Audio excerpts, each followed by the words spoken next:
Finally Sheikh হাসিনার ফাঁসির সাজা ঘোষণা হলো। ফাঁসি দিয়েছে সেখানকার আন্তর্জাতিক অপরাধ ট্রাইব্যুনাল। শেখ হাসিনার সঙ্গে ফাঁসি হয়েছে তৎকালীন স্বরাষ্ট্রমন্ত্রী আসাদুজ্জামানের, এবং সেই সঙ্গে রাজসাক্ষী যিনি হয়েছেন আল মামুন, প্রাক্তন পুলিশ কর্তা, তার 5 বছরের জেল হয়েছে। আজকের এই ভিডিওতে আমরা জেনে নেব শেখ হাসিনার বিরুদ্ধে যে চার্জেসগুলো, যে সমস্ত অভিযোগগুলো করা হয়েছে সেগুলো কি কি, এবং তার কোনো সারবত্তা আছে কিনা, না এই বিচার প্রক্রিয়াটা ছিল একমাত্র প্রহসন, এর পেছনে মোহাম্মদ ইউনূসের কোনো গোপন রহস্য বা গোপন খেলা আছে কিনা, তাও কিন্তু আমরা ভিডিওতে ডিসকাস করে নেব। তোমরা অতীতের ঘটনা জানো। 2024 সালে শেখ হাসিনা তাদের বাংলাদেশ জুলাই অভ্যুত্থানের পরে বাংলাদেশ ছাড়তে বাধ্য হয়েছিল। এখন ইন্ডিয়াতে রয়েছেন আশ্রয় নিয়ে।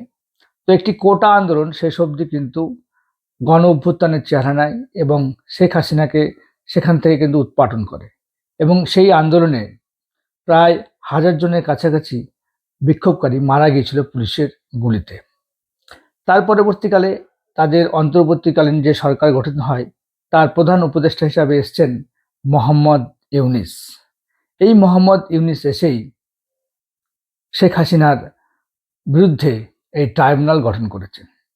এই ট্রাইব্যুনাল আজকে যে রায় দিয়েছেন, তার জাজ ছিল আল মামুন, জাজ ছিল মুর্তাজা মজুমদার, শফিউল আলম মোহাম্মদ এবং মোহাম্মদ মহিতুল হক এনাম চৌধুরী।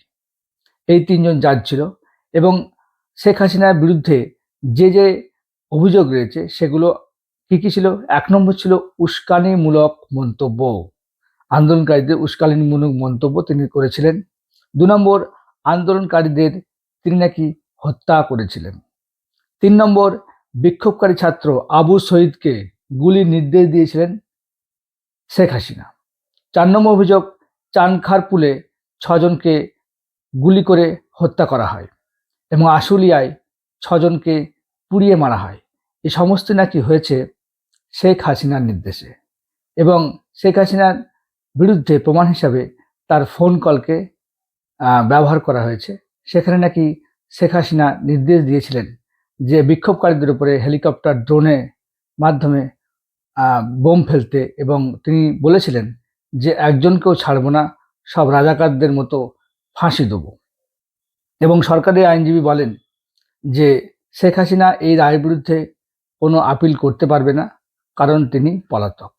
এখন প্রশ্ন হলো, তার বিরুদ্ধে এই যে অভিযোগ, এগুলো কি সত্যি, না ফিকটিটিয়াস, নাকি ফলস, নাকি এটা মন গড়ন? আওয়ামী লীগকে পুরোপুরি দেশ থেকে মুছে দেওয়ার জন্য এই প্রকল্পটা করছে মোহাম্মদ ইউনূস।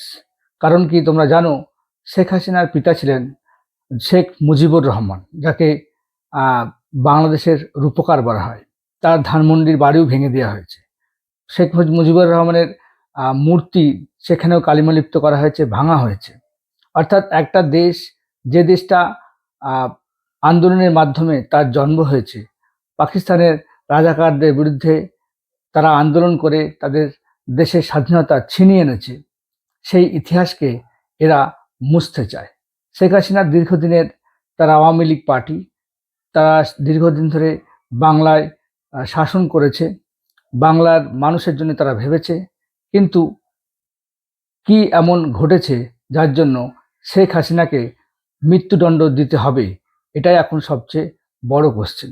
কারণ বিক্ষোভকারীদের হত্যা করেছে পুলিশ, এবং পুলিশকেও বিক্ষোভকারীরা কিন্তু হত্যা করেছে, এবং তারা নিজেদের প্রাণ বাঁচাতেই কিন্তু গুলি চালিয়েছে।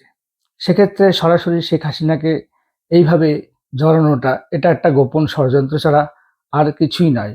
কারণ শেখ হাসিনার বাংলাদেশের যে অবদান, সেটাকে মুছতে চায় এই মোহাম্মদ ইউনূসের সরকার। কারণ তারা, আমি মেনেও নিলাম যে শেখ হাসিনা হয়তো অপরাধী হতে পারে তাদের কথা অনুযায়ী, কিন্তু তার পার্টি, তার আওয়ামী লীগ, সে কি দোষ করলো? তাকে পুরো ব্যান করে দেওয়া হয়েছে। আওয়ামী লীগ পার্টি কোনো ইলেকশনে অংশগ্রহণ করতে পারবে না, টোটাল পার্টিটাকেই ব্যান করা হয়েছে। আওয়ামী লীগের প্রচুর সমর্থক রয়েছে বাংলাদেশে, তাদের ভাবাবেগের কথা একবারও চিন্তা করা হয়নি। সেই পার্টির সঙ্গে তাদের যে ভালোবাসা জড়িয়ে আছে, সেই পার্টি দেশের মানুষের জন্য কাজ করেছে, সমস্ত কিছুকে বাংলাদেশের মাটি থেকে মুছে দেওয়ার জন্য এই এক চক্রান্ত করা হয়েছে। কিন্তু আওয়ামী লীগের কর্মীরা তারা মারা যায়নি এবং মোহাম্মদ ইউনূসের এই চক্রান্ত কোনো দিনই সফল হবে না। শেখ হাসিনা ভারতবর্ষে আছেন, ভারতবর্ষে থাকবেন। ভারত সরকার লাস্ট বিন্দু অবধি শেখ হাসিনাকে রক্ষা করার চেষ্টা করবে এবং করবে, এবং মোহাম্মদ ইউনূসের মতো ছল চতুর লোককে ভারতবর্ষ অবশ্যই সময় আসলে তার উপযুক্ত শিক্ষা দেবে। আমার ভিডিও যদি ভালো লাগে অবশ্যই লাইক করবেন, আমার চ্যানেলকে সাবস্ক্রাইব করবেন। Thank you, tata, bye by.